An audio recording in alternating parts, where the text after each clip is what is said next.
Hello, good morning, good afternoon, good evening. Whatever time you're listening, welcome back to another episode of Podcast Pundits. I am your host, Della Strada. The transfer window is officially closed and I'm still officially a free agent. As usual, I'm joined by my fellow pundits. I'm going to start from Marley Marl.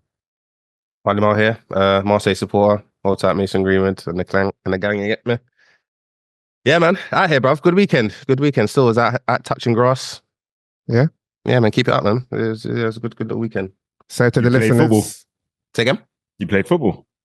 No, I was just touching grass. I went to a food festival, innit? To just touch grass. Yeah, touch grass, man. Is out with the hippies and that. You get me? Okay, I respect that. No. And for the listeners, for the older listeners, you know, Marley Marl's a United fan. To the new listeners, Marley Marl's also a United fan. Next up, going to Drayman. Yeah, Drayman. Avid United fan. Avid United fan. Still here. Still, yeah? Yeah, exactly. Okay. Rocking that old shirt just to prove how long this has been going, bro. Saying, wait. Man. So you was loyal to the old United, you're not loyal to the new. yeah. 99 and before, bro. But yeah, nah, exactly. We'll get into it, man, when we're going through the pod. But yeah, it's been a crazy weekend. Yeah. Next up, Joey. Yo, it's your boy Joey Nomadic, aka Liverpool #1 supporter, aka Arne Slot's younger brother. I'm here. Just enjoy life. You know, I'm a 2024 supporter. Been here for a long time. But, you know, let's get into it, man. Let's talk.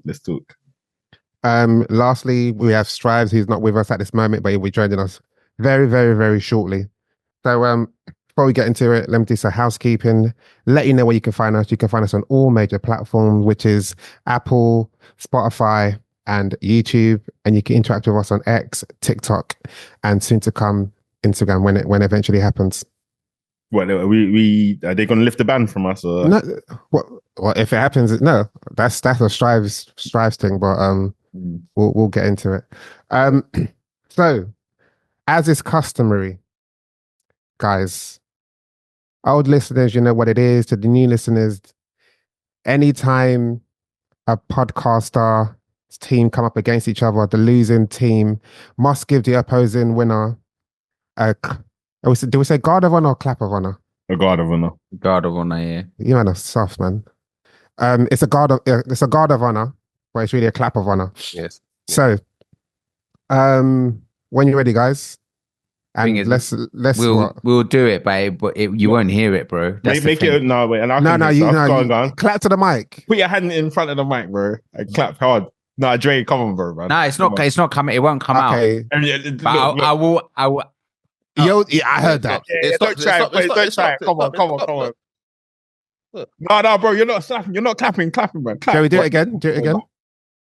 Yeah, at least when Joey does it, we hear it at least twice. Come on, guys. Come on, guys. You might not put your tongue on mute. This is loud. I'm never doing a guard of honor ever again. I'm never doing a guard of honor. Oh my god, bro, this is loud, bro. Della, did you hear me clapping? It's 9:15. I heard you. Yeah, I'm never doing a guard of honor again. That's it. I'm out. The thing is, you know what it is? I genuinely clapped. You lot saw my hands moving. I can see. Hang on. Let's test this out. I'm going to clap. Go on then. Let's see if you can hear me. No. Okay, so no. Yeah. But yeah, when you do the editing, yeah, you know what you. Yeah, we'll add the clap. Don't worry, man. Just for you, Joey, man. We'll do it. And Jules is doing editing. Jules, you got to add your own claps then, boy. No, I'm not playing. I'm not playing that shit. Oh man. Yeah, before we get into the game of United versus Liverpool, let's just go through your transfer dealings and let the listener know if you were happy with it. So Joey, let's go with you first. Obviously, you only got the one signing, Chiesa. How do you feel about that signing and your window overall? I'm probably very different to a lot of other Liverpool supporters in the fact I think we did need a 6. I think we identified Zubimendi as the 6. We didn't get him. And I think it was the right move to not kind of like just lose your head and just go for somebody else straight away. Again, for me, there's low expectations from this season because Arne Slot. So I feel like we would have been better off just continuing as is and him continuing to assess the team, because we've got like a couple players who can play in that position. Can they do exactly what he wants? We're not sure. I think he needs to assess them a bit more to decide that. So I'm not angry with that. I think Chiesa is a good signing. Obviously, we saw yesterday that Salah said that he's potentially on his way out because I don't know what FSG are on regarding him. So yeah, he's a decent replacement. Let's see if he's still got the legs, but feeling quite optimistic, man. Yeah, can't go wrong for 10 million or 12 million pounds, whatever it was. So overall, if you was to grade your window, what would you give it? So no, it's definitely going to be like an average window, so like a 5. It's not a great window. It's not a bad window. It's just it's a nothing window for me. Yeah, cool. To the United guys, so you got signed Euro, De Ligt, Mazraoui, Ugarte, and Xerxes. Anyone else I missed? I think that's it. Yeah, I think that was it. Yeah. Yeah, obviously you had your outs with McTominay, AWB, and a few youngsters, I believe. So Greenwood. Yeah, Greenwood. Oh, Yeah, we signed a couple of youngsters as well. We got Obi. Is it yeah, Obi Martin or what's his name? Chido Obi Martins. And is it Kone or the DM that you got? Yeah. It was a Kate, right? Yeah, them ain't touching the pitch anytime soon. So Nah. But they might. You never know, bro. You never know with our team, bro. But yeah, We got rid of quite a lot of players before. Kambala, Hannibal, Yeah, you got Pellistri, quite a bit of money for them as well. Van der Beek. yeah. So overall, Not Van der Beek. I think it's 500k overall, for Van der how Beek. do you rate your Yeah. I'd give it a minus. I think we got rid of. Let's be consistent. Give it at 10 because Why would you do that, bro? Because I've been giving a minus for the past month. I give it out of 10. Let's do it at 10. So was that 8 then? Was that 8 or about 8? I'll give a strong 8. A strong 8. Yeah, I think we've done well to get rid of a lot of the players that I guess a lot of United fans, including myself, said we should probably get rid of, like the likes of Hannibal's, the McTominay's, as good as he was last season in terms of contributing to goals. I think Man United, if McTominay's not settled on being a squad player, and I would imagine he has aspiration of wanting to be a first team player, like he needs to move on. Like I would have gladly kept him as a squad player, but as a first team player, no, we need to move on for him. And we got pretty decent money for him, considering I think he had a year left in his deal, maybe. So I think all in all, I think Man United done pretty well. I think they could have bumped themselves up by maybe getting a left back, because I don't know how you haven't addressed the left back issue, knowing that Shaw's going to be injured for the most of the season. Malacia, we don't know when Malacia is going to be there. But isn't that why you think don't you think that's probably why they didn't get? You got 2 in that position. I think unless you get someone on loan. Yeah, I think it's very, very silly. Malacia wasn't available all season last season. Obviously, they know how long it's gonna be for him to come back in. But even when he's in, like when he was playing in his first season, he wasn't particularly fantastic. Like he's not great. So I would think you would need a first team left back, and Shaw is available like what 25% at the time of the season. So how much did you lot get for McTominay? 25 or 30, I think. Yeah, I think it was 25, and then I think it's with add-ons it goes up to 30 or something like that. So I mean that's pretty decent. So yeah, A minus from me. I'm pretty. I'm you go back to numbers. Sorry, A minus 8. I'm happy with the fact that we've addressed most of the problem areas. Whether or not, obviously, we will have to wait till the end of the season to grade whether or not the signings are actually decent. But in terms of like the profile and what we've addressed, I think we've done well to address the issues. Cool. Obviously, Andre. No, I was going to say, obviously, the only place I probably would have addressed a bit more is maybe the striking kind of facility, the front line, because I just feel like we don't really have the experience that we would normally have from previous Man Uniteds in previous years. Like we used to have consistently like 4 or 5 strikers. I mean, now in saying that, don't you think then you should have probably taken a gamble on Tony? Yeah, this is the thing. I personally think for his age we should have just brought him in, man. Just because sorry, go on. Sorry. No, just in terms of like experience, just like for his age. Like and if we don't want to spend 40 mil on someone of his age, then we need someone a little bit older to show them how the front line goes. But I get why you'd pay it though, because Tony's played in the Prem, so you'd probably be be able to facilitate that. Whether he'd be good at United is another story, the way we play, but maybe it was a gamble we should have taken. So how much did you not pay for Xerxes? 34 estimate, I think. Okay. Yeah, and then yeah, I think altogether it was 42 million euros. So yeah, something like that. So yeah, with add-ons and stuff. But and then obviously the DM position, we got Ugarte over the line. So obviously Casemiro, we all know, wouldn't be able to last the season. What are you guys expecting from Ugarte? Because I don't know anything about him. I heard about him when he was playing in Portugal before we PSG got him. When PSG were linked, I was looking at him pretty heavily. Pause. That felt like a pause. And he looked decent. Like he's no frills. Like, so very much like, I like and Herrera in it. Like I just like guys that break up play. I like the shithousery in it. Like, and he seems like one of them kind of guys here. You're not gonna get goals from I wouldn't expect, and you're probably not gonna get glitz from him. So he's probably like a less glamorous like Bruno Guimaraes maybe, because he breaks up play. He's tenacious. He's rugged. His ability to make ball recoveries. I think he was the top of the class across Europe when he was at was it Sporting? Yeah. And then when he went to PSG, he was actually putting in some good numbers as well. But I don't think they were playing him as much. So he's got a good profile. Everything. Gone. No, you're saying when you say a less glamorous Bruno G, that's giving him a lot of ratings because Bruno G's top. Bruno G is like he's top. So unless like, are you just saying he just breaks up play? Is it more? Yeah. Like when I say what's is it Coquelin? Yeah, Coquelin just breaks up play. Yeah. Or is there more to him than breaking up play? He can carry the ball. He's very techie. As well, like in terms of when I say techie, I mean like in terms of the keeping the ball in that DM position and being able to maybe even go around a player. He won't just like do a Casemiro, pick up the ball and completely spray it. Is he like press proof or like? It looks like he's good. He's good on the ball. He's good. On the ball. That's a better way of saying it. He's good on the ball. And he can carry it forward. I've seen him string 5-yard passes pretty efficiently. I've seen him spray passes, but I don't think that's necessarily his game.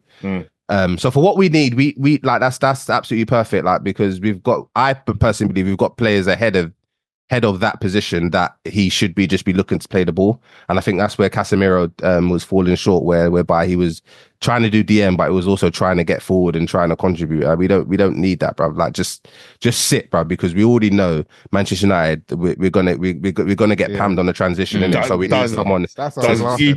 Does ETH know that though? Yeah. Okay. Now let's get into it. These men were enjoying the transfer talk way too longer than I thought. Yeah. Let's get into it. So what? Old Trafford, Theatre of Dreams. Liverpool roll up. You got two managers. One's been there for 2 months, thereabouts. One's been there for 2 years. If you hadn't watched football, you're watching football for the very first time, I don't think you're able to tell the difference between, or I identify which manager's been there the longest. So no, it's the battle of the Dutch, battle of the Bolds. Battle of the Breaking Bad, they called it. Okay, battle of the Breaking Bad. Even better. Yeah. Hang times 2. So yeah, Liverpool ran out 3-0 winners. Joey, I'm going to give you the floor first. So Arne Slot, 3 games, 3 wins, 7 goals, no goals conceded. Clean sheets, man. So going into that game, I think last week you said that, not say it was like a free hit, but you're saying there wasn't too much pressure on Arne Slot. So going into the game and then after the game, what were your feelings?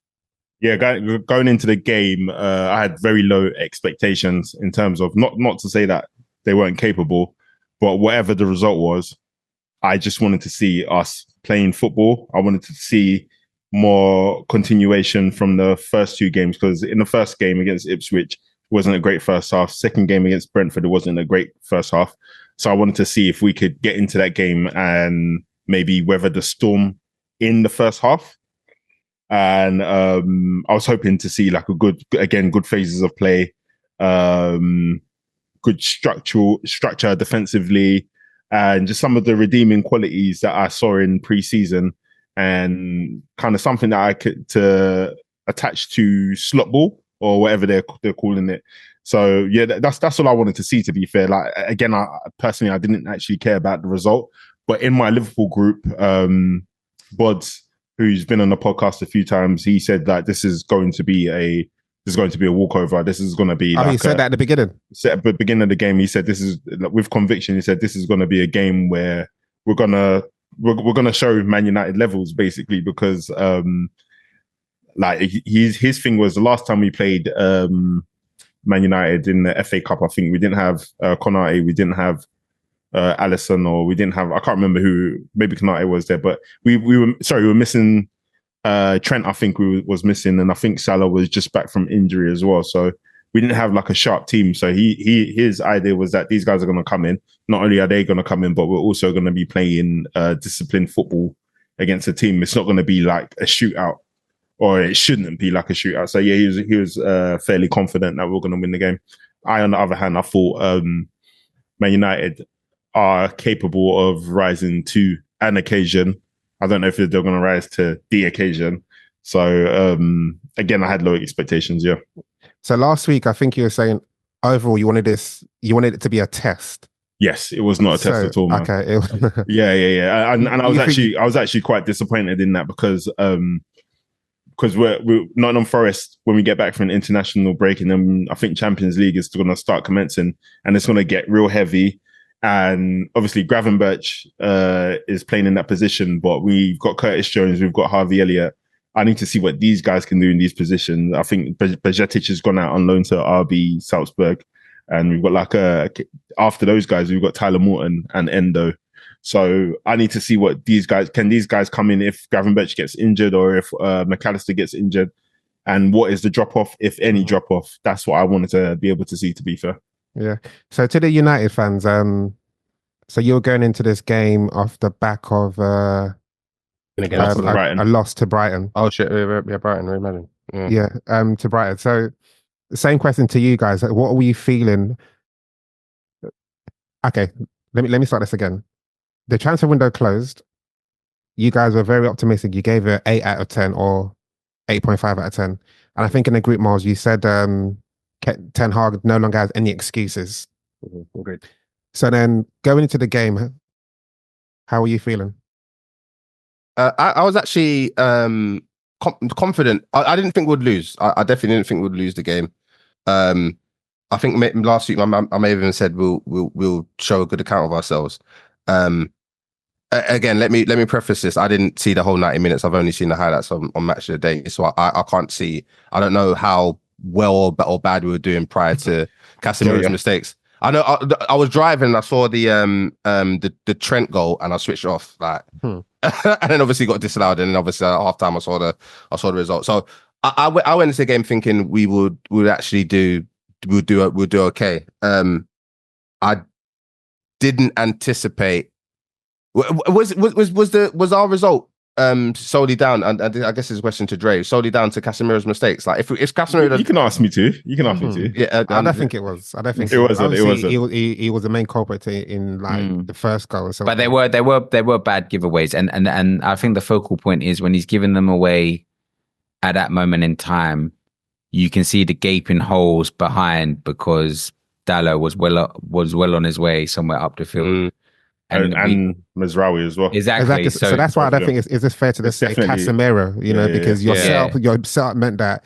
And I imagine once these guys get the ball, our wing backs or right backs, left back, you just bomb on, which is dangerous in it, because if someone does a bad part like Casemiro did, you're exposed. Yeah, for sure. I mean, if it was like another team, Arsenal, Liverpool, and both our fullbacks had gone forward, we'd still expect to turn over possession again after losing it in that position. So that's what was a bit worrying. Yeah, I mean it's interesting because I mean I watched a lot of football. Funny enough, I didn't watch our game, but I watched a lot of football over the weekend. And it's like it's interesting to see that. Obviously, 10 plays. It's such an aggressive approach to trying to win a game. Like where it's almost, to me, it's almost like borderline gong ho, bro. Because as soon as it breaks down, you're struggling in most cases. And I was watching Real Madrid. Real Madrid do it a lot as well because they press pretty high up. But because they've got good defenders in Milito and Rudiger, Like it's like they've got the pace and they've got the ability and positioning wise as well. Just danger doesn't look like danger. Man United will be in that same position as Real Madrid on the transition, where they've got two defenders back and it might be Martinez and Maguire, and you're just rattled. Like immediately, you think it's going to be a goal. And I think that's where the issue is. It's just how it breaks down in transition with Man United. Like we just look so open, and it's like it's not like other teams are not playing in a similar way. Like why do Man United look so bad? And I think it's just because there's ill discipline and the positioning is just, and that's where I guess where people say the coaching, he lacks in his coaching, because that shouldn't be happening when it's breaking down. The only thing I would say, Molinma, is that in terms of Erik ten Hag, this kind of tactic, we know that he uses this. But when you looking at your opposition and you're seeing the players that you're playing against, in your mind, you've got to be saying to your team, you can't be. I don't think you can be bombing forward as aggressive as you can do with some other teams. No, do you know what, Roy Keane? Because Gary Neville, for some reason, he was saying that you got this Casemiro, like once you lose possession, blah blah blah, which is somewhat true. Yeah, but Roy Keane was adamant that when we used to play, or when I used to play, whatever, the fullbacks shouldn't be going until they know, for example, that Casemiro is certified in possession. No, but that was more for the Mainoo's one. On the Mainoo one, for example. But I think they've bombed forward on the second goal where Luis Diaz has nicked it from Casemiro. They're exposed again in that situation. I'm not sure if Mazraoui had gone forward, but Dalot had definitely gone forward. So it's happened twice, and it's like, okay, cool. Technically, you should be able to go, but against a team that is firing on all cylinders in the first 3 games, exercise a bit of caution there. But that needs to come from the manager, if I'm going to be honest. I don't know if that's like a on-pitch analysis, or Dalot's necessarily the tactically aware to do that himself. I think that's how they've been set up. But let's get it right. The pass that Casemiro tried to play for the first goal, it wasn't on. So it wasn't on. It didn't help wasn't even looking. Yeah, it didn't even help that obviously your wing backs already pushed on. But when we're going through the transfers, Jerry, you asked a question as to like, what do you guys expect from Ugarte? And Mars, you were speaking, and can't remember what you said, but essentially, irrelevant of how good this player is, if he doesn't come into the structure that's required, the same thing's going to happen to him, because he gets the ball, and if he can't play a pass and your defenders are not there to support him, what does he now do? He's then exposed again. So I think it's more so than just having the players. You just need to have the right setup. The only thing I would say though to that, Dela, is that with Casemiro, is he ain't quick. So if he's in if he's in a battle, in my mind, he's almost trying to get the ball rid quickly, because 1, he can't keep up with the pace of the game. 2, he's scared of giving the ball away because he knows that he's slow anyway. So in my mind, he's playing in this game and he's worried. So in his mind, he's almost just looking up, just trying to give a pass straight away, because he's worried he's going to actually give away possession. So he's giving away possession through a pass rather than him getting dispossessed. But there was on 2 occasions. One, he got rid of the ball quickly. The other one, he was holding on to the ball. So I don't think you're saying. So what you're saying is probably isn't accurate in terms of him being scared, because it was just unfortunate that those 2 things happened. And I think obviously the first one, the pass wasn't on. Maybe the second one, he was holding onto the ball a bit longer, because where's the pass? So that's what I'm trying to say. Ugarte is going to come. He's going to be still in the same position of saying, where's the pass? But who's your midfield? Mainoo's there. Bruno's playing false 9. Yeah. Your defenders are gone. Xerxes was there to break that line. Bro, he's doing a 9.5 thing. I said but sorry, just to add to what Della said as well, because it can't be the pace or the speed of Casemiro, because obviously you got like guys like Endo. Jorginho does that. Jorginho's not slow. Fast. Yeah, Rodri's not fast as well. But these guys, because again, they're playing in the structure where you need to be here when I have the ball here. You need to be there when I have the ball here. So if those passes are never on, the ball gets recycled. It goes straight back to the goalkeeper. So like, Yeah, I don't think it's. I don't think it's even a Man United system for Casemiro to go straight back to Onana. It's not something I saw happen in the game at all. I think it a more competent. I say competent. So imagine we're talking about Casemiro, but Casemiro, I feel like he's taken on this role in the Manchester United team where he's trying to rebrand himself as almost like a deep line playmaker. So basically, it's stuff we didn't see in for Real Madrid because obviously they had other players that could do that role. In Man United, I feel like he's taking it upon himself to almost do like. We a know deep how that line. goes, though, man. We know how that goes. It's like when for example, when I'm playing with my Saturday team, I'm playing centre back. When I'm playing with my Sunday team, I'm playing up front. Yeah, it's like, bro, when you see that there's nobody there who's taking on the roles necessary. If your manager doesn't have the discipline to say to you, bro, just do this and do that, like people are going to start losing their heads and start doing other things that they feel like the team needs. But you're not tactically adept to tell what the team needs. That's where the manager should be coming in and saying, bro, stop all that bullshit. Just do what we need you to do. I hear that. And to that point, that's where I think Ugarte fills in the gap well, because he is, from what I've seen in terms of like what he likes to do, is very much like Herrera. Like he will man mark one guy for the whole game if required. He's one of those kind of guys, and that's what we've been missing. We tried to get it from McTominay, but McTominay is not really that. Wasn't that guy. We tried to get it from Fred. Fred's almost like Casemiro in the sense that he's defensive, but he has the ability to get forward as well. Casemiro is obviously clearly not that guy anymore because he can't get about the pitch. So Ugarte is a profile that we've been missing for a while, even because Mainoo's even tried to do that, do the role. And is it the player or is it the instructions on the player? Because if we had like we've said it loads of time, if Pep was in there, these guys aren't going to be doing those things.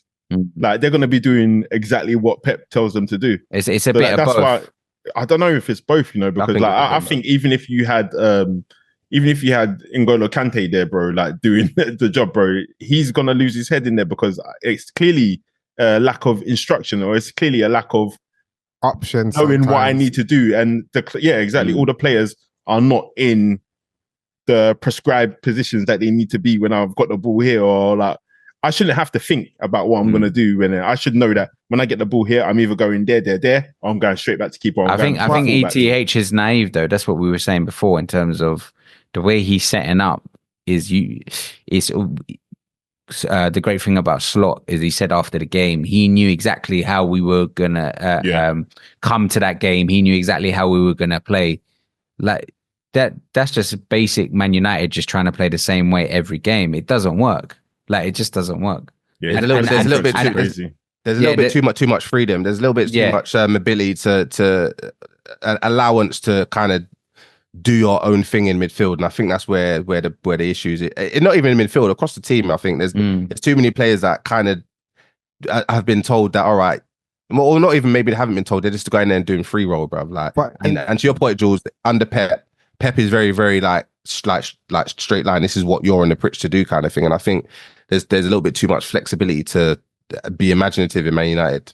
I think we've said a lot about Casemiro, but the defeat wasn't just down to Casemiro. No, of course not. A lot of your players like a Bruno, a Rashford, a Garnacho, Xerxes. Don't want to put too much pressure. We'll get into it. We'll get into it. But yeah, they just didn't show up. So let's get into the quick one though. Now. Quick one before you do that. Just to say what Dre was saying about Slot.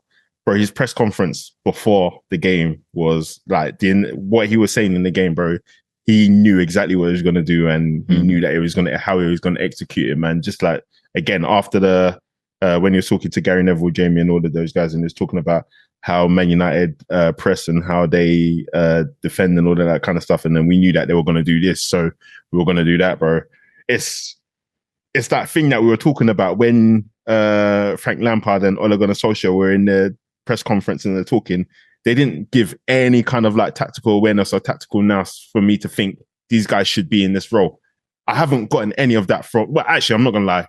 ETH does give some kind of like it gives us a little understanding in what he's thinking tactically, but just the depth of information, and you can see why his head is so big, bro. Because that guy, he's got loads of shit crammed in there, bro. Man, I was very impressed, man. So on that, before we move on to the individuals, do we think mainstream media they should do more research before they start speaking. Because if it's very lazy that sometimes no one probably gave Slot a credit. No one gave credit for him coming in. I think it was big shoes for him to fill in coming in for Klopp.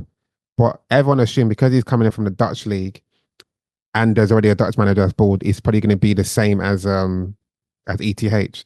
But as football people, all they had to do, the same thing I've done, is watch a few YouTube YouTube analysis of the manager, and you'll say, okay, this man, he's coming in and he may play like this, which may fit this club. But Do you no reckon one that does was it in the social media. sentiment?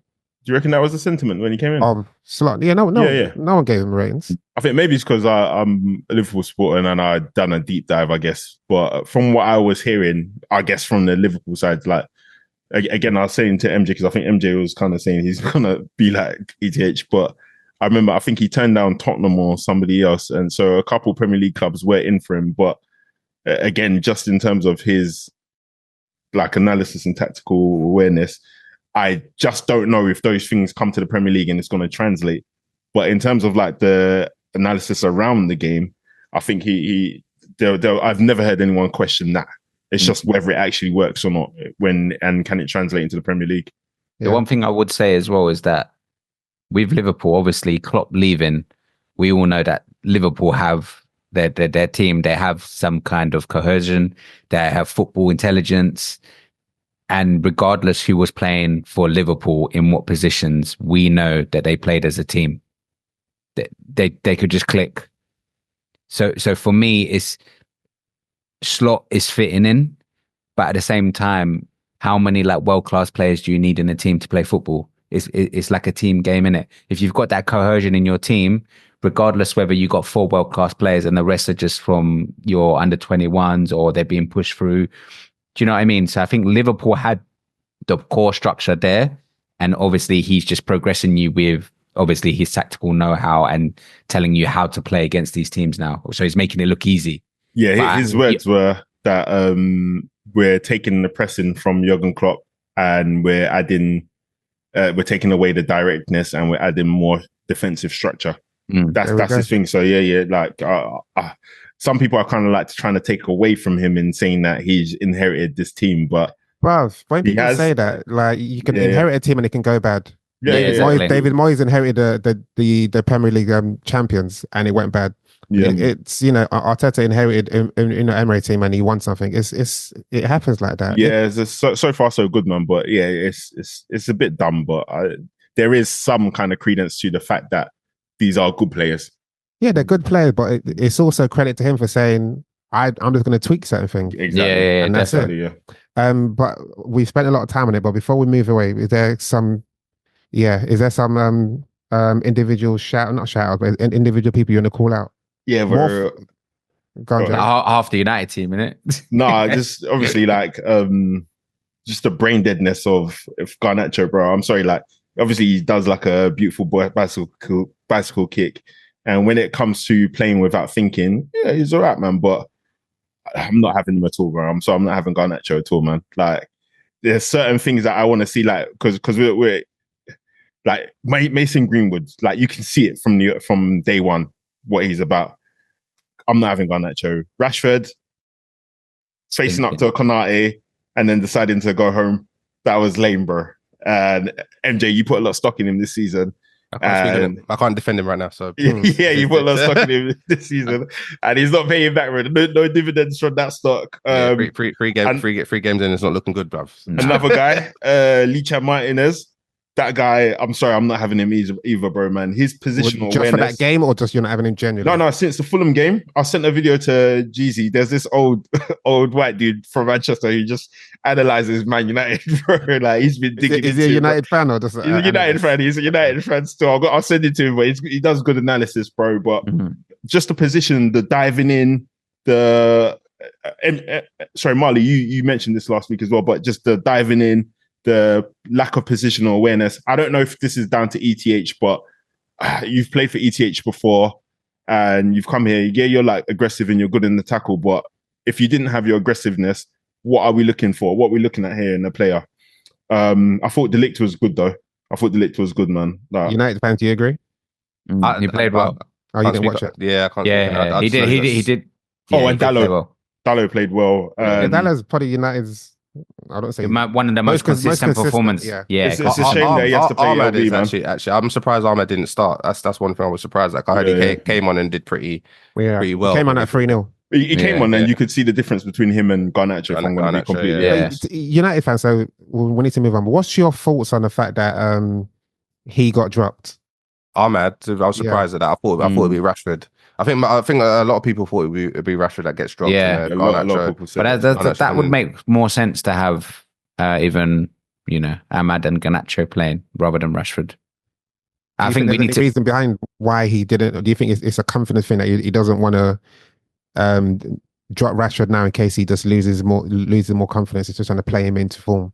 Yeah, he really does like so. Rashford. Yeah, he really does like Rashford for whatever reason. It's like pretty early to drop Rashford now. If you drop him now, like that's the story. It's a hard way to go forward. Then he goes back into his show again. And yeah. So yeah. But the way I see it is that you've seen 3 games with Rashford now. He's not produced nothing. You're the manager, bro. You got to make these calls because otherwise, it's either you're gonna drop Rashford and play someone in his position, or you're just gonna get dropped as a manager. So you make the calls, innit? You're the guy in charge. Like what he should be doing. 10's got too many favorites. That's his problem. Like he should be rotating these guys like more often because that way when they're out of the team in these big games, it's not as big of a deal because they might be in the next game, and we've got enough wide forwards, I believe, where we can rotate. Yeah. 10's got his favorites anyway. Liverpool fans would never forgive me if I didn't do my roll call, but obviously Gravenberch, man. Round of applause, man. That was a clean performance, man. But it didn't help that Man United made it easy for him because Mainoo was lost on the pitch, man. That's another guy I forgot to call out, bro. Mainoo, man. I don't know, man. I don't know. That's all I'm gonna say. Play. Just had a bad game. I don't know, man. But there's guys I hold above him, if I'm gonna be honest. That at 19, who? 19. I think Adam Morton's a top player, bro. Man, I watched him against Chelsea, and he had a great game against Chelsea as well, man. But Salah obviously doing his thing. Luis Diaz as well, man. And it's just a great performance. Defensive structure was beautiful thing to watch. Because at the beginning of the game, we were getting pressed by Man United, and my heart was racing, bro. Yeah, they tried. When you don't watch games, does your heart race? Yeah, when you first see it, when they're running at you, I was like, oh, they're trying. But then after about 5 minutes, bro, you guys settled. Yeah. So, well played, Liverpool, man. So, they did. You guys did well, and credit to you guys. All right, cool. Just to note, Adam Morton's a year older than Mainoo. Doesn't matter, bro. Doesn't matter. Next game is West Ham 1, Man City 3. But obviously, before we go into that game, City only made 2 signings, so Savinho and Gundogan. What do we think of their window? It's poetic, man. It's everything they needed, bro, man. Like, what did they need? You don't think they needed to get a cover for a replacement for Alvarez? A striker, but they're probably working on that in the background, man. So if Haaland's injured again, there's because remember they're adept without playing without a striker. They're the only team in the league that's adept without playing with him, and I think Gundogan could easily come in and do a job. Yeah, man. You can't even question at this point. You can't even question. Like they're already into some kind of decent gears, and they I'm sure it was Walker played Rodri.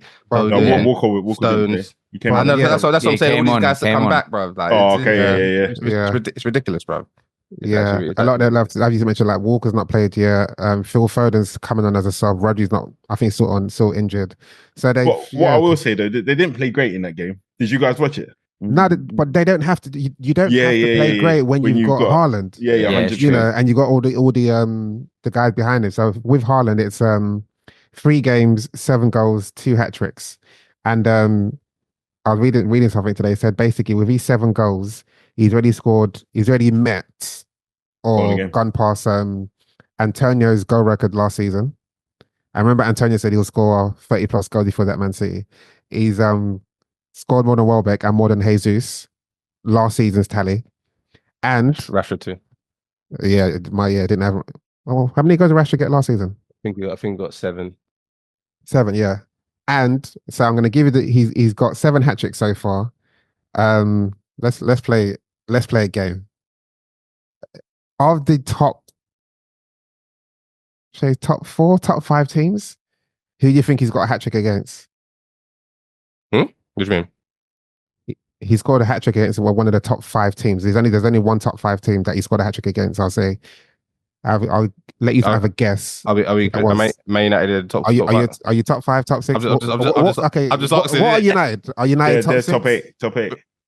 Okay, as in last year's top 8. Okay, all right.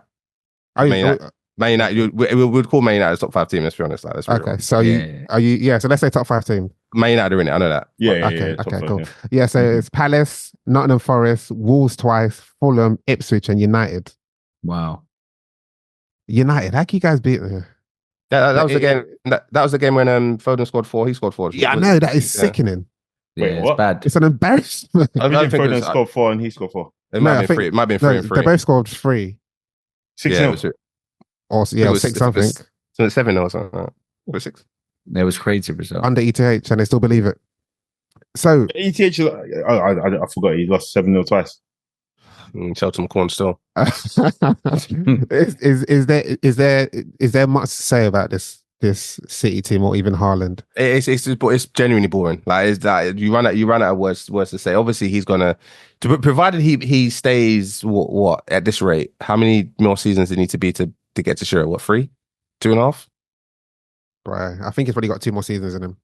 Because I don't think he'll stay. I don't think he'll stay in the long run. No. But I think he will stay there long enough to beat the record. Like I think that I don't know if he will. Shearer's records. I don't know if he will. He's not beating Shearer's record. Yeah, he's some way off. He's some way off it. He's on 70 now. What do you mean? But Shearer's got that 300 goals, bro. What do you mean? Yeah, he's some way off, man. Isn't Shearer's that 2.6 something? 2.62? 2.63? Right. Do you know what was crazy though? I didn't know even Harry Kane hasn't beaten it. I didn't know that Aguero had 12 hat tricks, bro. Yeah, that's crazy still. So yeah, what was I gonna say? Yeah, one thing I noticed. So Haaland, he's hit form already. He had all summer. Salah had all summer, so they're just resting, and you can see like Salah looks sharp, Haaland looks sharp. Boy, what I will say about Salah is that he always starts off kind of good, and then it's like post Christmas where he has his lull. I'm hoping because he's had a full rest that's not the case this season, man. But yeah. Probably goes to show what a full rest can do. Exactly. Yeah, there's obviously not too much to say about that. Like City are doing what they're doing. Next up, we won't really touch this game. It's literally Newcastle 2, Spurs 1. No, let's talk about it. That was a decent game to watch. So what do you want to talk about? I want to talk about Ange, bro, because Ange, okay. Before we go, let me just do their signing. So Newcastle, they've only signed Lloyd Kelly. So if I'm giving their transfer rating, it's been poor. Let's give it's probably below average because they were chasing one player, Gahey, for like all summer. They didn't even get him.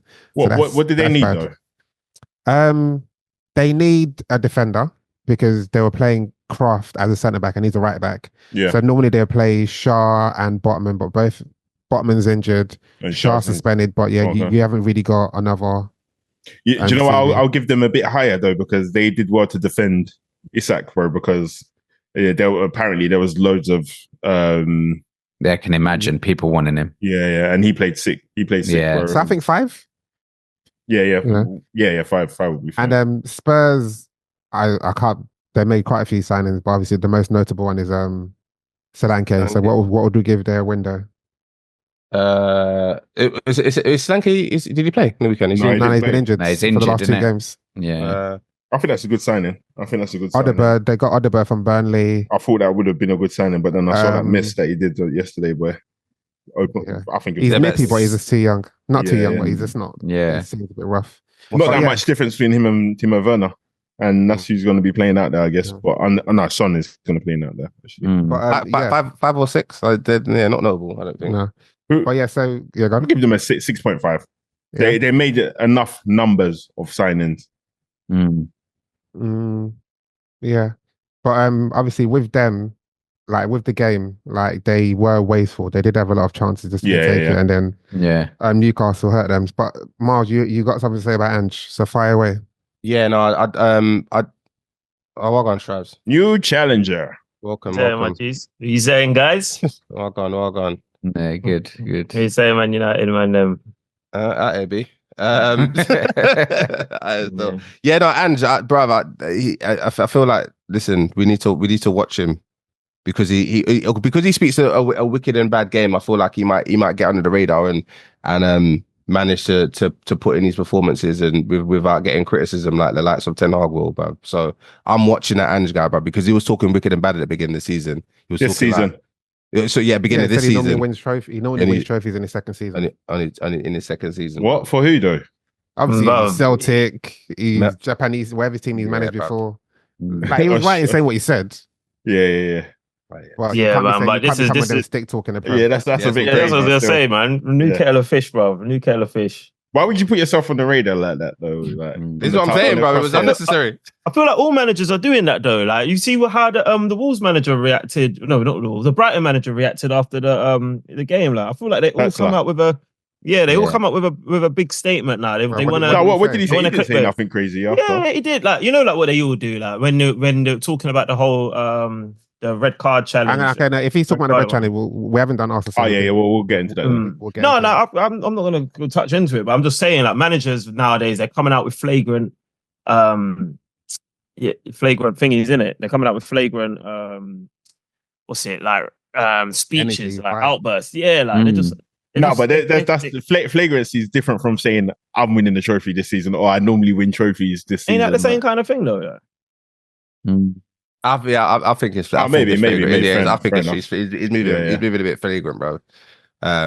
So yeah, man. Are you just annoyed that you think people are not going to come from the same way they've been coming for ETH? Is that why you feel some type of way? Yes. But I know why that is, bro. Because I know we just spoke about Man United, but ETH, bruv, is giving the people content, bruv. Real content. He is a prick, bruv. He chats the most wet, bruv. Like, it is insane, bruv. Like, and he's clearly getting rattled, bruv. The fact that he's mentioning trophies, bruv, in the season when the new season has started, bruv. The new season has started, bruv. Like your opportunity to get that FA Cup juice in your benefit, bruv. It got you a job. It got you a renewed contract, bruv. You can't continue to use it in a new season, bruv. And why not though? I was gonna say that. It's like, why not? Yeah. Do you know Zayam? No, yeah. It worked for him once. Why wouldn't you do it again? But it worked for him once. But on the back of a performance like the one against Liverpool, bruv, who cares, bruv, about your cup, bruv? Your FA but who Cup, cares about that game when it's a cup though? Because when it's the end of the season, you know what I'm talking about Liverpool or your losses. You're talking about I got a trophy, Arsenal didn't get a trophy. Good point. That's it. So good point. You know what I mean, bro? Like, do you know Zayam? Yeah, it's a good point. It's a good point. But my thing is just like that end of the season, do that, innit? You can't do that on the straight after the defeat. Someone's asking you a question, bruv. How comes Liverpool had too many corners? Oh, I won the FA Cup. Yeah, what? Huh? What the bruv? We're not talking about that. B, give us an answer to the question we've asked. Like. So anyway, yeah, he's feeling it. He's feeling it, man. He's feeling it. What are you saying? What, getting sacked before Christmas? Because that's what Bods keeps saying. I don't know, man. Is Bod saying that? Yeah, obviously he's featured on podcast Pundits, so listeners might know, might not know. But what is? I feel like that's what's being bandied around, isn't it? Quite a few people are saying it. Quite a few people are saying it. I mean, what's Drayman saying? Because Drayman was asking about Arsenal strikers, whatnot. So what's he saying about? I think he's got till Christmas to pull out the bag. As well, then. Yeah. I think he's got till Christmas. I think that's a fair analysis as well, because that's crazy. He's got the players. I know, but he's got the players he wanted. So let's see what he can do. Let's see if he can cook. I don't think losing heavily against Liverpool are the games that gets him sacked. It's the games. It's losing against the Nottingham Forest, the Birmingham, Old Trafford. the Bournemouth. Bruv, yeah, it contributes. Getting outplayed it contributes. And they didn't get out of contributes. But also, we have to apply context. I would hope that they're gonna apply context. Like Liverpool are a better team than Man United. Like let's have it right. They are at the minute, and they're visibly showing that. Obviously those defeats are terrible, but my point is, I don't think those games get him the sack in Christmas. Yeah, I agree with that. It's Wolves, the Southamptons, the Bournemouths. Those games will get him sacked quick. Hang on, but let's not. You was going to finish third though, and now you're saying Liverpool's a better team than Manchester United. Hey man, this isn't because we need a little bit of consistency. You missed it. You missed your opportunity to shoot at the kid. Let's not dwell. But since your hair's dry, let's move over to the Arsenal Brighton. So that finished 1-1. Yeah. Obviously, we know everyone knows how the game went. But before we do that, what we've been doing is reviewing your team's window. So Arsenal signed Calafiori, Mainoo, and Sterling, and out was ESR, Nketiah, Ramsdale, Vieira on loan, Reece Nelson on loan, a few others. So overall, what would you give? Be quick. What would you give? Is that out of 10? Out of 10. Yeah, we have. Yeah, what would you give out of 10? Okay, I thought you lot trying to set me up. I'm giving it a 5 out of 10 still. Nah, like, come on, man. 5 out of 10. Come on, bro. What's going on? So question. That's why I wondered if you ever tell him what we gave our teams. So Joey was yours 5 or 6? Yeah, average 5. Was yours 5? What was your United 5? Because of Kaiser? No, and there's a few outgoings, though. No. Yeah, there's outgoings and I guess Chiesa, like it. That's me personally. I know other Liverpool fans will think it's way worse though, but I don't think we necessarily needed too much. I think we needed a centre back. So if we got a centre back, it would have made it 8. And if we got number 6 as well, then it would have made it a 10. We didn't get what we needed, so I think it's just we got Chiesa who's decent. So I think it's a 5. Yeah, and United gave their window an 8. So so to you, 8. Arsenal. So you're giving it a 5. But what did you give Newcastle, Man City, and Arsenal and all the other clubs? I gave Newcastle a 5. Man City, I didn't give them a rating. Arsenal, I'm not going to give them a rating. That's for you to do. So you're saying a 5, but you signed 3 players, and then there's some outgoings. But I know those 3 players are probably positions that you would say you needed to have.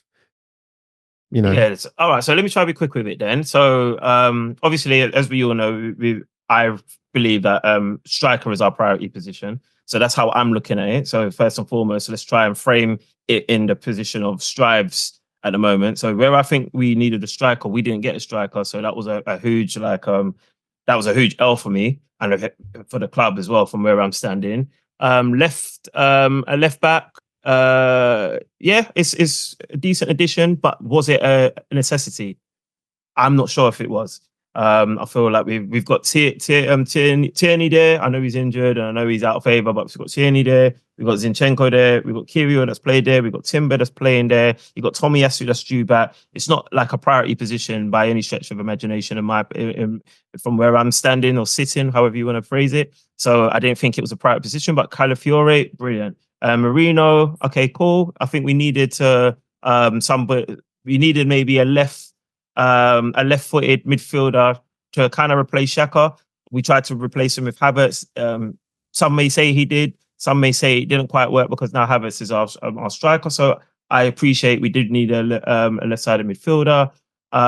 Saka back up. Everybody's saying that we need Saka back up. Sterling, is he a Saka back up? You could argue he is because he can. He's played on the right for Liverpool. He's done false 9. He plays on the left, and if he plays on the left, that means Jesus can go on the right. So I totally understand why some people might be like, "Okay, brilliant." Where I'm saying it's a 5 is because Sterling just fell on our lap. That we didn't know that Maresca, whatever this fella's name is, was going to come out with a crazy statement abusing Sterling. We didn't know Sterling was going to come out with a crazy statement having a back and forth. We didn't know that was going to fall out of favour. We didn't know Sterling was going to be told he's playing 0 minutes. Therefore, it leaves me wondering what planning and preparation did you actually do in this window? Because you know you need a winger, you know you need a striker, you need both of them. You needed 2 forwards because of all the outgoings that we were planning to get rid of. And you've left it to the last hour. I was at a church event even, and so I didn't even know it went through until I got back. So I'm here at 1 a.m. I'm on. Did you connect? Was there a night vigil? Yeah. We'll talk about that, man. We'll talk about that off air. But yeah, I'm fearing that we got Sterling, and all of a sudden, a window that most Arsenal fans, if they're honest, Arsenal fans listening in, feel free to comment on our podcast page or YouTube, however you're listening to it. Were you feeling upbeat about the window until the Sterling signing came in? The answer is no. You probably was giving it a 3 out of 10, 4 out of 10 max. So I'm giving the Sterling, he adds a point or two. So I'm saying 5 out of 10. The outgoings was decent. Ramsdale, he fell out of favour, but he fell out of favour with Arteta, but we should have sold him for more, in my opinion. That's always been my gripe with Arsenal. We're shit at selling. Claps for, I'm clapping. You probably won't hear it because of the noise reduction on the call, but for how we sold Nketiah, we held out. We got more money for him. Kudos for that. Vieira going on loan. He's lightweight. I understand it. Go and get some football, get your confidence, roll back in. Reece Nelson, he should have been sold, not loaned. What's he coming back to do? You know what I mean?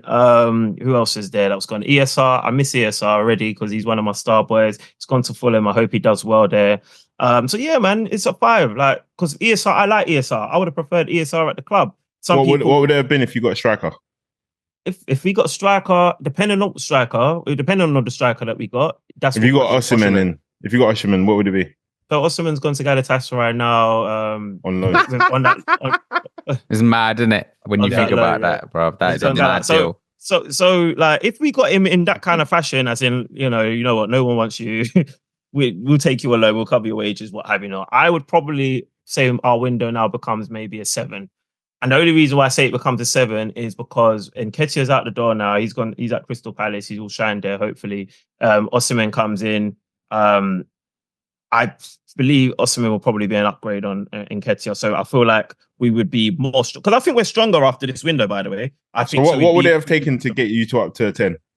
Because at Liverpool, I know what it would take for us to get a 10. So for it to have got up to a 10, we would have needed a striker. We would have needed what striker? Sorry, because you said Osimhen's a 7. So what? Yeah. So Isak. You know what? I want Isak. I would have taken even João Pedro. I've been a fan of João Pedro.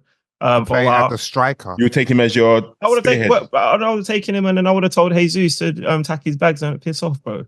Jesus, I'm tired of him, bro, man. I'm just gonna say it outlandishly. I've been tired of Jesus, bro. Wait, so you would want João Pedro to replace Jesus and then another striker, or because you'll be one man down? Havertz is now our striker, innit? So Havertz is our striker. The he's in form at the moment. So we need another striker on top of Havertz. Nketiah's out the door. We got Trossard that can, play as a backup striker. We also got Trossard that can play on the left.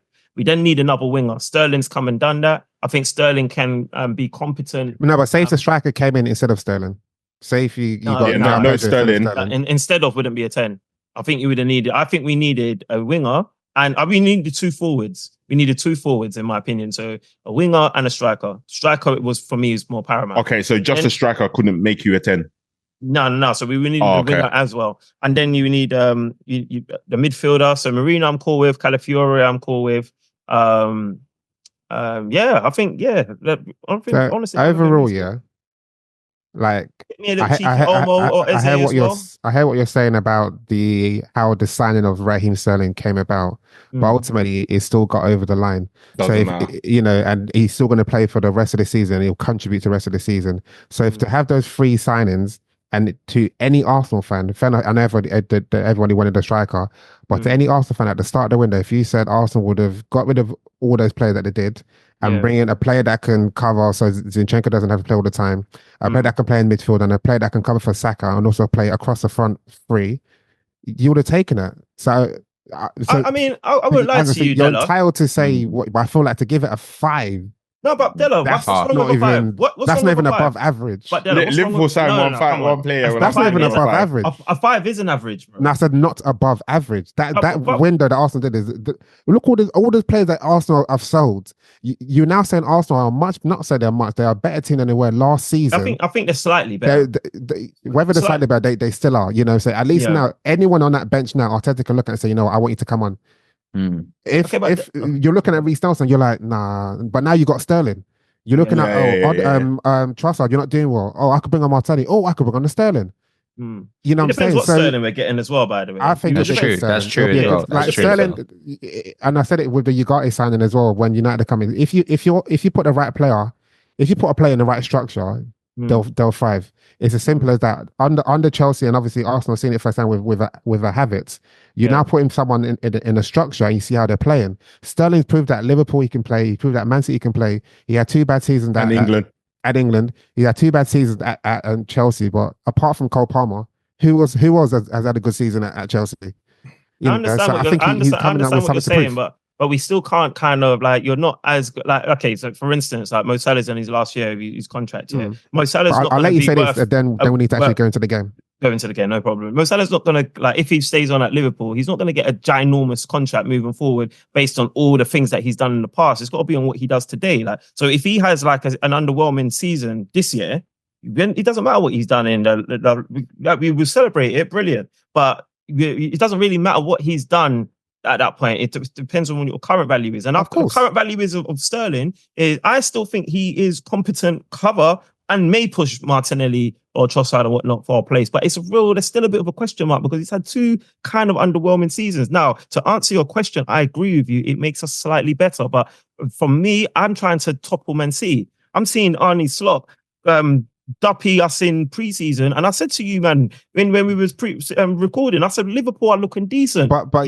is the point, and I don't want it to be us to just go back to back. But this is the point I was making, like earlier on when I was saying about Arsenal can't just go and get a striker because fans will be like, this is not enough to get us over and to go. We're competing against City, and that's the argument I was saying. And now when you're saying what's out there, okay, it's a Tony, it's an Osherman, and it's Isak. Whether it's attainable or not, whatever. Yeah. Tony, I don't think he he's the one that moves the goalposts. And Osherman, I ain't gonna lie, I'm not a fan of Osherman, but that's the point I was making at this. Who's out there that can match Haaland? There's no one. Yeah, B. no, mate. So you know what I'm saying? So you have to accept and say, can you bring goals? But anyway, let's get into the actual game. So 1-1, and I imagine Arsenal playing at home, you probably thought it was going to be a tricky game because it's Brighton, but you probably expected, the W. So game started off, Havertz scored, everything's going well, very nice goal. Saka assist again. Then we get to where we get to with the Declan Rice yellow card. Before I get to you, Strives, to the rest of you guys, do you think it was a red card? Just give me yes or no. I'll let Strives go into the detail, but just give me yes or no. Yes. So it deserved to be a red card. We're saying a second yellow. Yeah. Yeah. Okay. Sorry, it's a yellow card. No, let me rephrase my question. Okay. Let me rephrase my question. We know by the letter of the law, it's a yellow card. But in the context of the game, do you think the referee should have given a second yellow and sent him off? It doesn't matter. But so your question. Answer my question, Marlon. But what you're saying is like if the rules are the rules, like he would have got sent off. But I wouldn't have sent him off. Sorry, Della.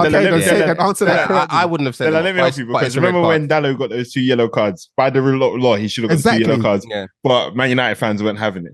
Exactly, and this is what I say about same thing. Like, is this the letter of the law though? Is this the letter of the law? If you kick it away, it's a yellow card. If you kick it away and if you block stop the player from taking a free kick. But he didn't stop the player from taking a free kick because the ball was still moving. It was time wasting. He kicked the ball away. It was time wasting. This yellow card.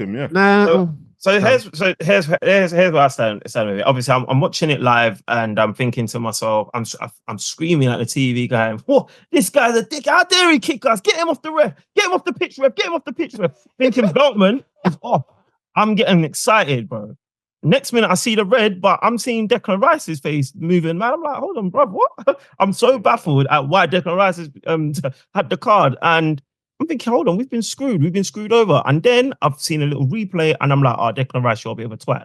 And the reason why I said you're a bit of a twat, because he's moving like he's Ethan Ranieri. He's not a young player. Like, he's not, like, we paid 100 mil plus 5 add-ons, 105 mil for you because you're captain of West Ham, you're an England international, you've won a European trophy, you're young, but you've got experience.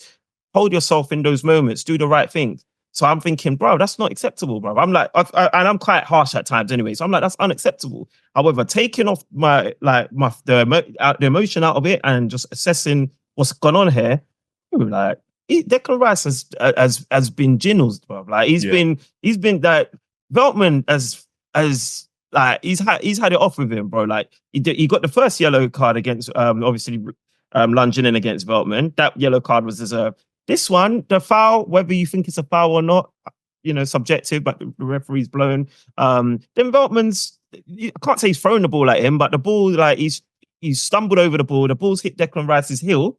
And when the ball hits your heel, bro, just finish. Finish.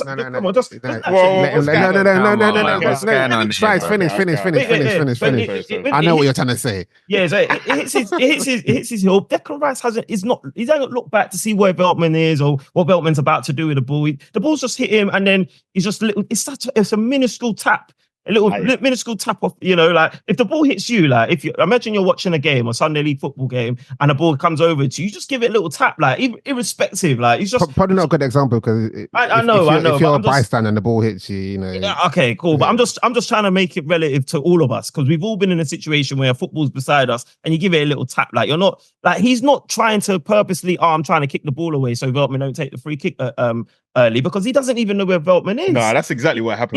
He hasn't seen him though, Joey. No, but you don't have to see him to know that when you've given a foul, bro, you've kicked the ball out off the pitch. There was no need for it, bro. No. But he's okay. He's giving a foul away. He's already walking off.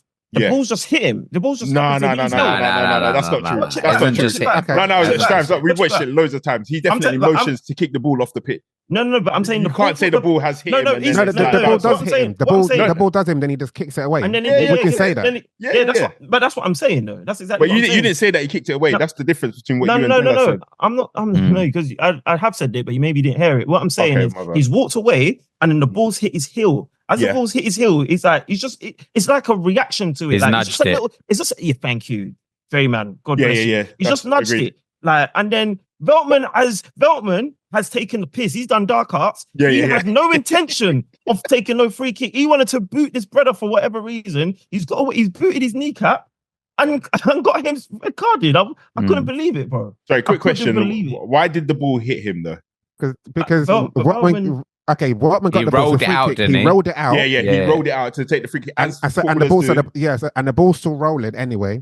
But the only reason it stopped, the only reason it stopped because obviously it hit Declan Rice's. Then Declan Rice nudged it away. Yeah. So referee. But that in itself is a yellow card because if the guy's trying to take the free kick and you're standing there where the free kick. No. Declan Rice is walking away. Yeah, but that's what I'm saying. The ball only stopped because you rolled it and it hit me. But sorry, the referee obviously is looking at the context of this free kick. Like you've just given away a free kick, and you're walking slowly away. So he wasn't even walking. He's walking. He's in the way. He's in the way. He knows what he's doing. Guys. Hang on. Let me just say this. We've all played football. We know when we're time wasting and we're being impudent and we're doing stuff that is potentially going to annoy the referee or the other player. I'm just correcting you certain parts. So there's nothing I saw that didn't look like dark arts from the other team. Declan Rice, they're both guilty of it in my opinion. But again, I don't think Declan Rice should get a yellow card for it, and I think Veltman should probably get a yellow card for kicking him. In my opinion, and it's especially because of Pedro's. When Pedro booted the ball like 60 yards off. And Mikel Arteta's protested. That was 50 times more of a yellow card than what Declan Rice did. So when you kind of like balance everything up, I think that's when Della's asking you guys like, all right, letter of the law to a side, are you giving a yellow card in that scenario? And just for the mere fact you guys want to give the yellow card. No, I'm not. Like Marley Marl was about to. No, he said no. He said letter of the law. Letter of the law is a card, but I would correct. Give him a card. Yeah.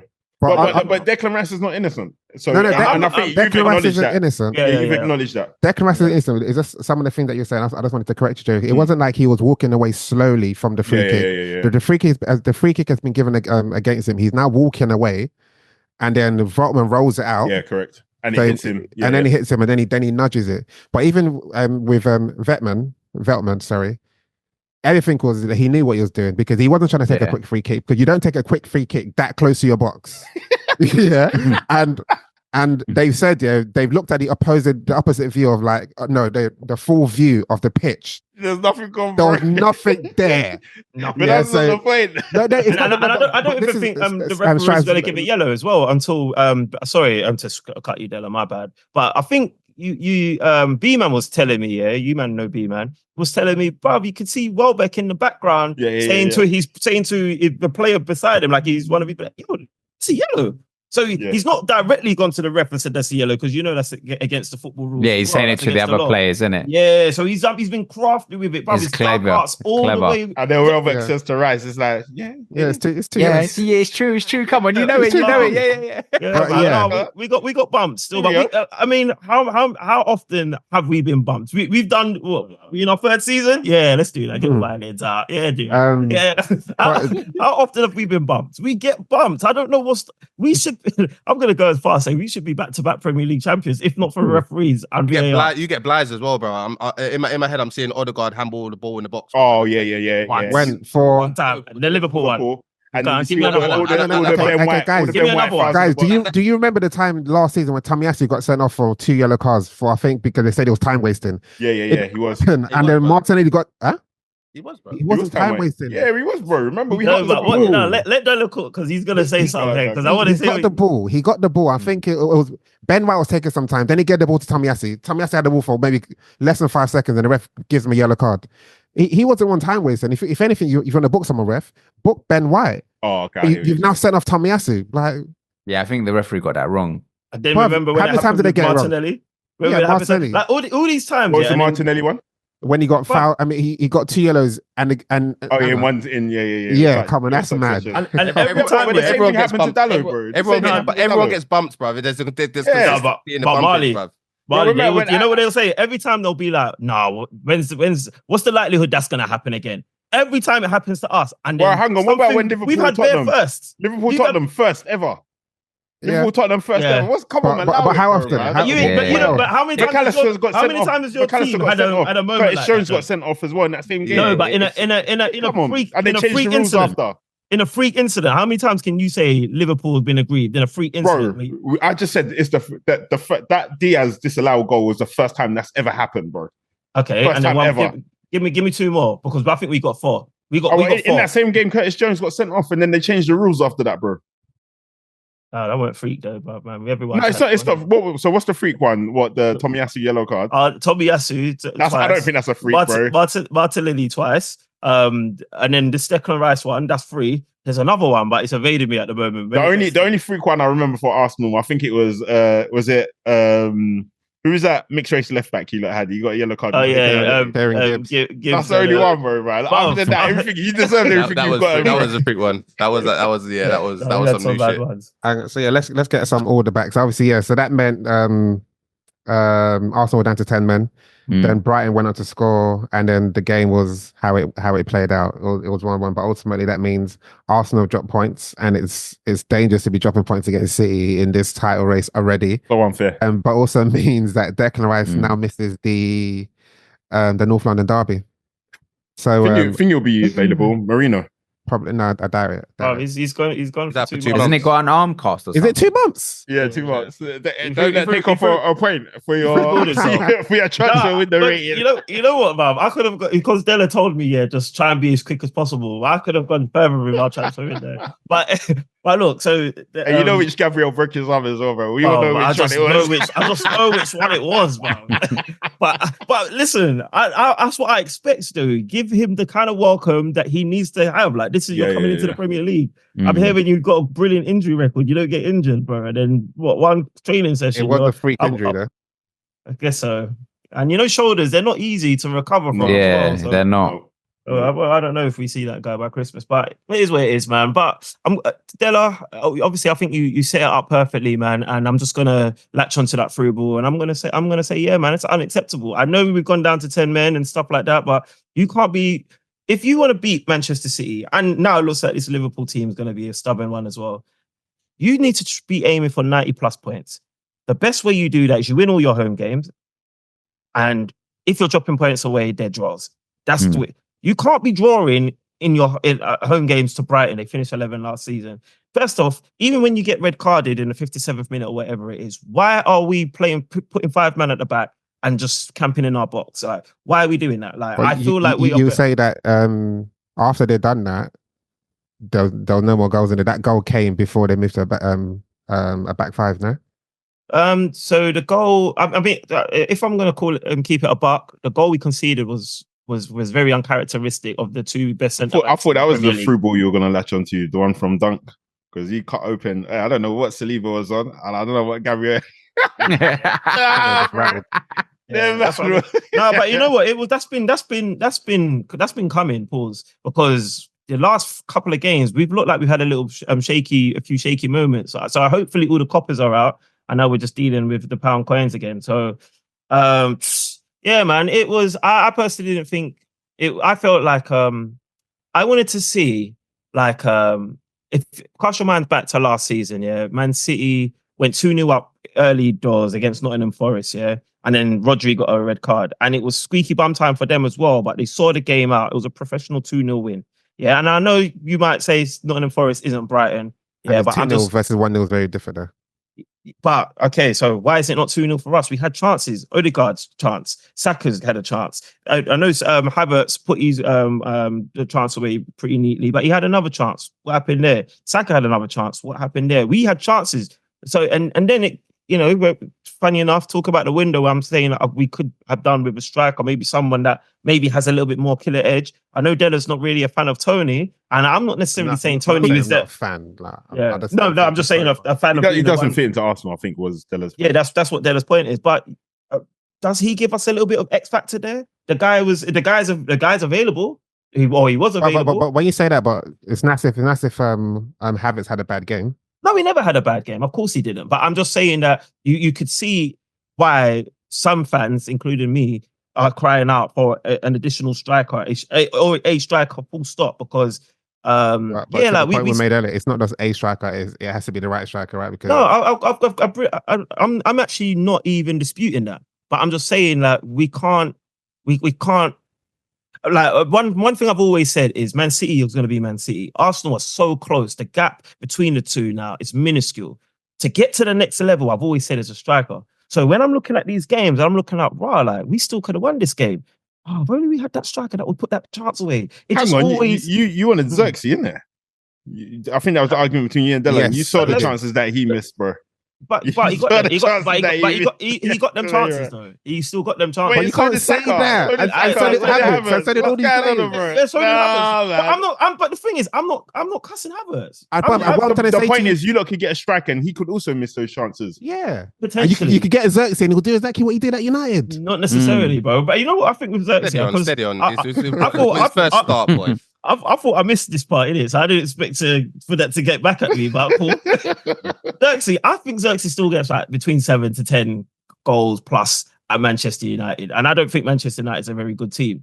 So if he was at Arsenal, I think he gets more than that. 10 plus is 10. Jesus Christ, yeah, I'm like, I don't think they're pointing for that, but. No, I don't know what they bought him for, but I think if you get 7 to 10 in your debut season in a debut Premier League season for Manchester United, I don't think that's bad. And I think at Arsenal he'd get more. I don't think that's bad. But anyway, we digress. I think that the game was I think it's 2 points dropped, but it was a good point when you consider the context of things. But ultimately it's 2 points dropped, and now we're already chasing, man. Because obviously we've got Spurs and then we've got City next. So it's really squeaky bum time for us already. Cool. Let's move away from that game now. The final game was Chelsea 1, Palace 1. What is that? Yeah. What's his name? Jackson. Speaking of strikers, obviously Jackson gets on the score sheet, but then the equalizer from Ebereze, top class player. Top. Don't think he'll be there next season. So Palace fans, all of you guys, as you say you are, just enjoy him whilst you can. So let's move over to our back pages. Strides, as you came last, I'll let you go first. Who's your back pages? Yeah, let's pause that there. Pause. But yeah, so is that really a pause? As you came last, I'll let you go in this day and age. Okay, yeah. Go on, just go first. All right, so I'm gonna give mine to Diaz, man. Brilliant brace. Yeah, so brilliant brace against Manchester United. I thought he yeah, man. I thought what was I calling him? I was calling him Colombian Aaron Lennon once upon a time. Is that what I was calling him? Well, so I heard someone call him that anyway. And yeah, to see him kind of respond with such two important goals in such a massive game. Yeah, man, I think he deserves to be back pages still, man. Yeah. Dre, man. I'll give a man to Slot. Great performance against United. Sussed ETH down to a T with his tactics and got a win, a comfortable win at Old Trafford. So fair play to the guy. Joey? It's a toss-up. Special shout out to McAllister's arm that hinched out Mainoo into sent into the shadow realm. But it's got to be Gravenberch, man. That guy just didn't have to do nothing, bro. It was just that first pass from Van Dijk that created the Trent chance, the way he just spun out and took 4 players out of the game was crazy, man. So yeah, Gravenberch had a beautiful game yesterday, man. Marley Marl? I'm going to go outside of our league. I'm going to go Hansi Flick with a special mention to the Mainoo. They won 7-0 at the weekend and they're balling out Barcelona. So they're top of the league now, isn't it? Yeah. They're playing nice, man. Honorable mention, I think Liverpool covered the back pages a lot. So honorable mention to Salah, he wasn't mentioned. But mine will just go to Haaland for back-to-back hat-trick. So what a guy. Yeah. And listeners, this is we're going to do our watch list. This is obviously a segment that we were previously doing a couple of seasons ago, but weren't really consistent with it. So we're not going to be doing it weekly. So watch list, similar to the back pages, it's more of a negative vibe in terms of that we're just putting players, managers or teams under the lights so we can keep them under review for a period of time until we vote for them to all vote for them to be removed off the watch list.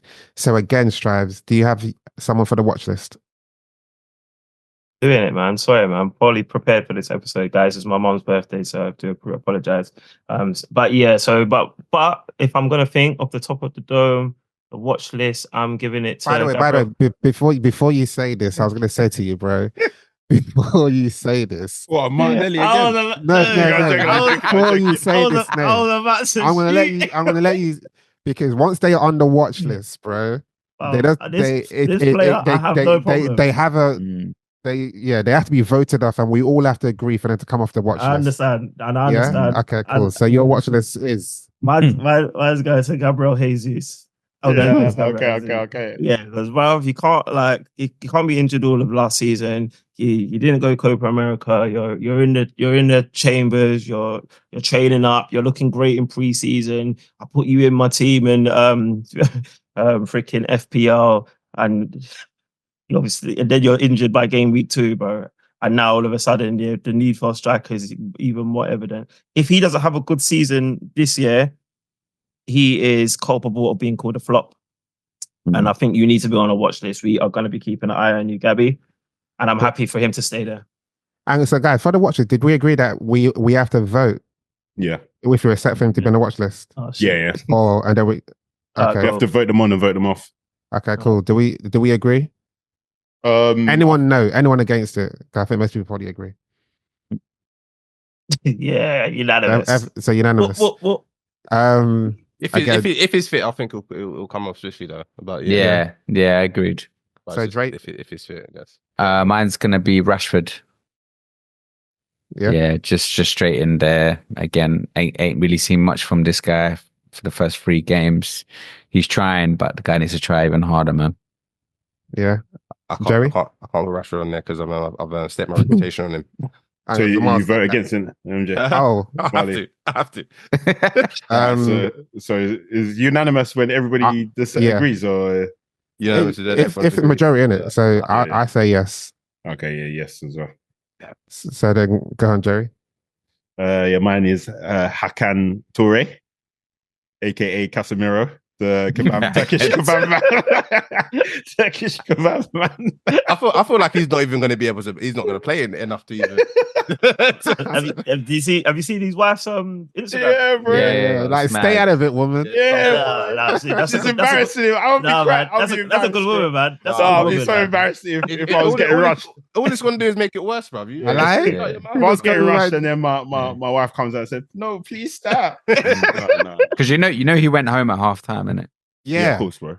No, he That did. He literally. Yeah, I know what I'm saying. He did. Who told you that? Who told you that? How do you feel? No, there's a photo. There's a photo. He left the stadium, I think there's a video. There's a video. Yeah, Maybe he might be going Saudi.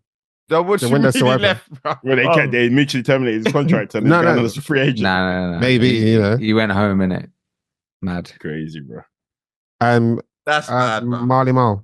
Sorry, can we do more than one? No, I said it's one. It's one weekly, innit? So I'm gonna go Ange Postecoglou. That's crazy. That's crazy. Why? To do that when your own manager's embarrassing you, bro. Look at your house before you go and look at other people's house. I can't say 10, bro. I can't say 10. And bro. Nah, that's rude, isn't it? and for me, bro. Just because obviously I made a point to keep an eye on him when he said that I'll win stuff on my second season. But then the hater that I am, I'm just waiting to say, bro, shit. So I'm waiting for that, innit? So Ange for me. Wait, so what will get Ange off? Good performances, or does he have to win a trophy to come off? No, good performance will get him off. Okay, yeah. Get him off, yeah. I don't know if I would agree with that vote, but it's kind of comical, so maybe. Let's vote. Anyone against it? Yeah, I'm against it, man. I'd be against it as well. It's a bit too soon. Yeah, it doesn't feel fair. They always lose to Newcastle. I think I'm going to be against. Yeah. And they did play well. Yeah, they did. Okay, so Ange doesn't make it.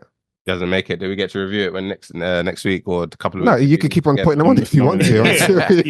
Say less. Right. ETH might take him over, man. My one is left field. I feel like this player, it's not his own fault actually. I think it was just the noise around him coming to a particular club, and let me call you a hater. Go on, say Xerxes, bro. I dare you, bro. No, if you it can't be. Hey, no, after one start, okay. That's crazy. Let me land. Yeah, okay. He scored in his debut. Mm. No, Marley, how did you know straight away, bro? I'm a hater, bro. He's a United hater, bro. I don't know why he's scored in his debut. He contributed to United's loss in his second game, and he was anonymous in his third game. And he just seems too heavy. He just seems too big. And I feel like I'm calling it now the same way I called Anthony. I feel like he ain't gonna bang the same way. So let's put him on the watch list. If he's not banging goals, that was a good case. It sounds fair, but it was a good case. Hey, I'm my grass. So what's man saying? Can man go on the watch list on now? I think it's harsh, but the way you put it forward, I think I'm gonna agree. Because you got my vote still. It's up to he's played a major part in all 3 games, and I don't think we need a response from the other 2 guys. Hopefully, Shaq Case Johnson. But he'll come up if he hits form and he starts, scoring goals or not even scoring goals, scoring goals and assisting what he's meant to be doing. Then So cool. So that's our watch list. So our watch list is Xerxes. Strive, you said Jesus. Yeah. Andreas, what did you say? Dre, sorry. Rashford. And Jerry, you said Casemiro. So Casemiro. I think Xerxes will come off quite quickly though. Well then, good for him. So Xerxes, Rashford, Casemiro, and Jesus. Yeah, that's our watch list, guys. So we'll do it again weekly. Keep an eye on them, we guys. can add people, and then every 4 weeks we can do our review session to get people off the list. So Xerxes got 4 weeks to prove himself. So that's it, guys. Interesting. Thanks for rocking with us. We'll be back again next week. Like, comment, subscribe. Like, comment, subscribe. Like, comment, subscribe. All of that.